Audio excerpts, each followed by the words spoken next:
So, today's collection is NAMCO Museum Archives, Volume 1. A collection of 11 games. 10 old and 1 brand new just for this collection.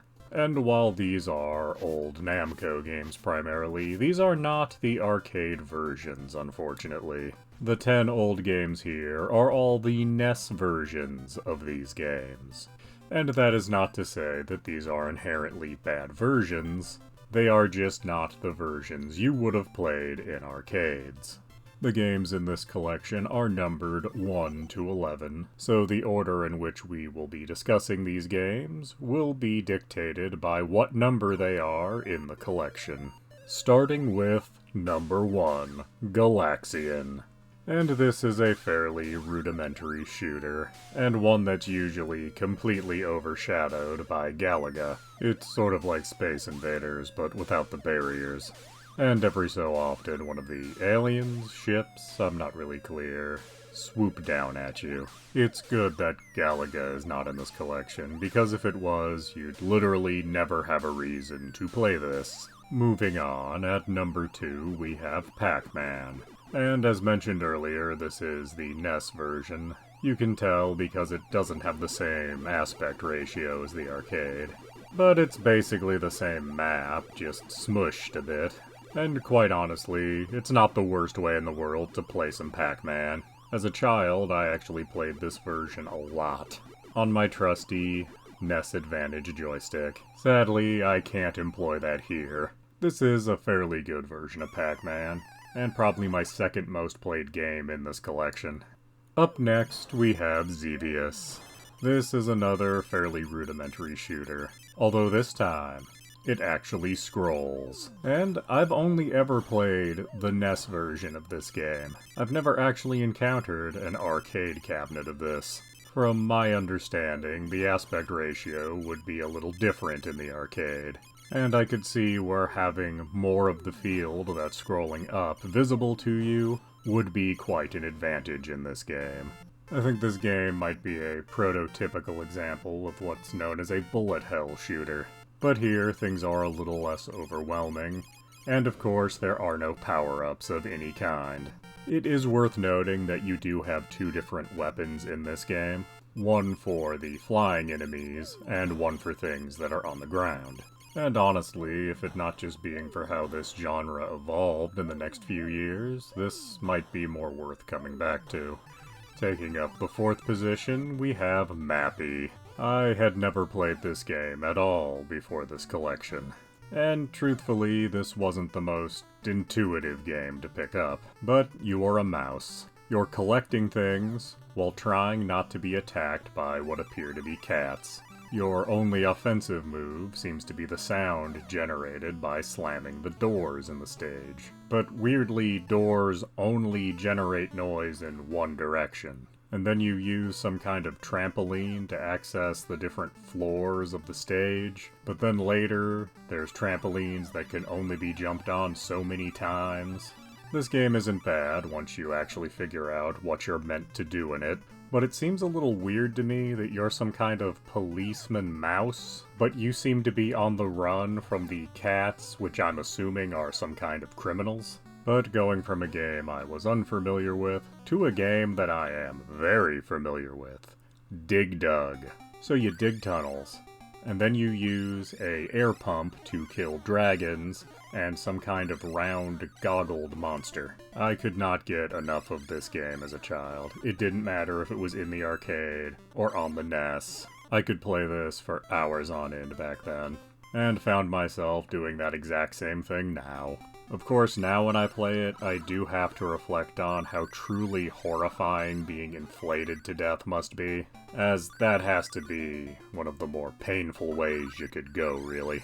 Up next, we have Tower of Duraga, and this is a game I was always familiar with more from reputation than from actually playing. And I know this game served as inspiration for a lot of other franchises that would come later. And playing it alone now, without looking up any kind of guide on the internet, this is a rather frustrating experience. as you go through the different floors of this tower, and there's different secrets on I think every floor, or at least the vast majority of floors. And some of these secrets actually compound on one another, where you need to have found this secret item on this floor in order to get the one that's on this much later floor. And this was meant to be played in the arcade, where people would share their information of what they found when they burned through their quarters. But now I'm doing this alone, and unless I want to look up a guide, I'm not gonna get very far in a game like this, unless I wanted to really sit and dedicate just untold hours of my life into just this game. So I can see this is a quality title. I just do not have the time to invest to make it worthwhile for myself. Up next, we have something considerably simpler. Sky Kid. You're a kid, and you're in a biplane. You need to pick up a bomb, and then deliver that bomb onto a target. Other biplanes are trying to stop you. They can shoot at you, and you can shoot at them. If you succeed, you will do the same thing all over again, but slightly harder. It's a fun little distraction, but did not hold my interest. Taking the number 8 spot, Dragon Buster. And this is the game that is arguably hurt the most by being the NES version. But putting that issue to the side, this is a side-scrolling action RPG. You have some limited ability to decide what obstacle you're going to tackle. You will get some kind of tangible reward for tackling that obstacle. And that reward may or may not be useful depending how the game plays out. You do have various moves you can do in this game, like a double jump, but getting them to work properly, I had quite a bit of issues with. I'm not sure if that's intrinsic to the NES version of this game, or if it has something to do with how they did the emulation in this collection. Either way, I don't think I'll be reaching for this version of Dragon Buster anytime soon. Up next, we have a game that is not an arcade port. Rather, it's a NES exclusive sequel to an arcade game. Dragon Spirit: The New Legend. This is a vertically scrolling shoot-'em-up where you play as a dragon. There are various power-ups which can give your dragon multiple heads, or make it breathe fire in different directions, or other stranger effects. And much like Xevious earlier, you have 2 attacks at all times, one for enemies in the air and one for things on the ground. And honestly, having this game in here makes me wonder why they bothered to put Xevious in the collection at all, as this basically is just a more advanced version of that game. Also, here in Dragon Spirit, you're given little bits of story between each of the levels, which it is nice to see a bit of a story, but quite honestly, I needed no more motivation than the knowledge that I am a dragon, and I'm going to breathe fire on things.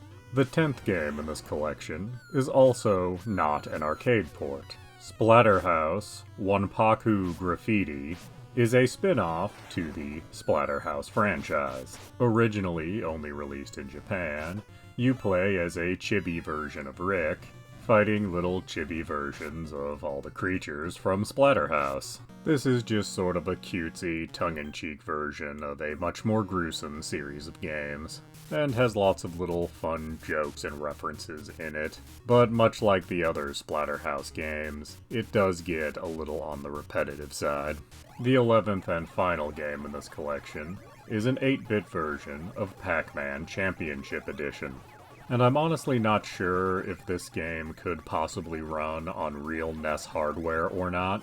But if you've played other versions of Pac-Man Championship Edition, this is very much the same game, just with different presentation. It's an interesting inclusion, but personally I think this slot should have been taken up by some other classic game instead. This isn't a bad collection, all things considered. It certainly is a diverse cross-section of games anyway, and it only runs you $20 on your various platforms, which isn't too bad for 11 games. It is, however, a shame that these are all the NES versions of games instead of the classic arcade versions. Please do subscribe, comment, like, and tell your friends.